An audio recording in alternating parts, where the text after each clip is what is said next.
60 বছরে আমনে চাচা আমনের মালিকের কোরআন পড়তে পারলেন না? এই জীবনটা বুঝি এই বনে বনে শেষ করে দিলেন। চা দোয়ানে বইয়া বইয়া এই বন দিয়া চা দিয়া ভিজাইয়া।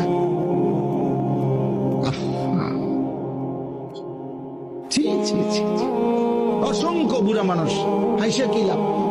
অসংখ্য বুড়া মানুষের জিন্দিগিটা তো শেষ বয়সটা উনি চা দোকানের সাথে চুক্তি করে নিছে, ওয়াকফ করে দিছে চা দোকানদার, যে তোমার যে একটা চিকন টুল বইয়েও তো কোনো আরাম নাই, একটা সোফা হইতো তা তো মন্ডারে বুঝাইতে হবে।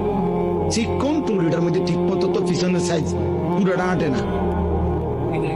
এইটার মধ্যে বিকাল 3টা বা 4টায় আইয়া বইয়ে এই যে আল্লাহর নাম লইয়া বইছে চাচা, রাত 9টা বাজে 10টা বাজে বাজ জানেন কি করেন চাচা এখানে বসে?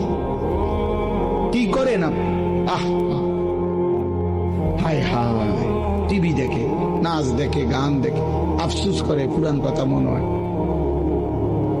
না। আসলে তো টেম্পার নাই, পুরান কথা মনে করেন ছাড়া আর কি।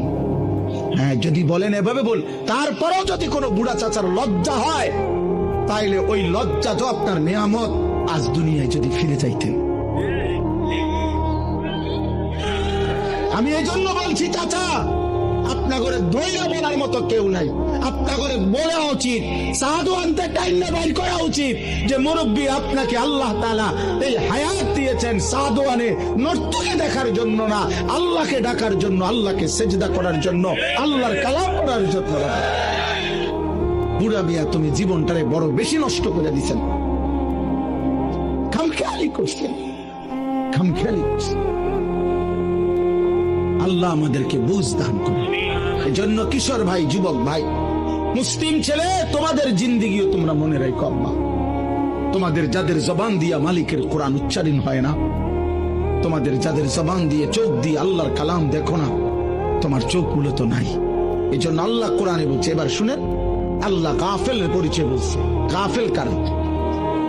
খোদার কসম আল্লাহ বলছে, যাদের দিল ছিল কিন্তু আমি আল্লাহকে বুঝে না, যাদের কান ছিল আমি আল্লাহর কথা যারা শুনে না,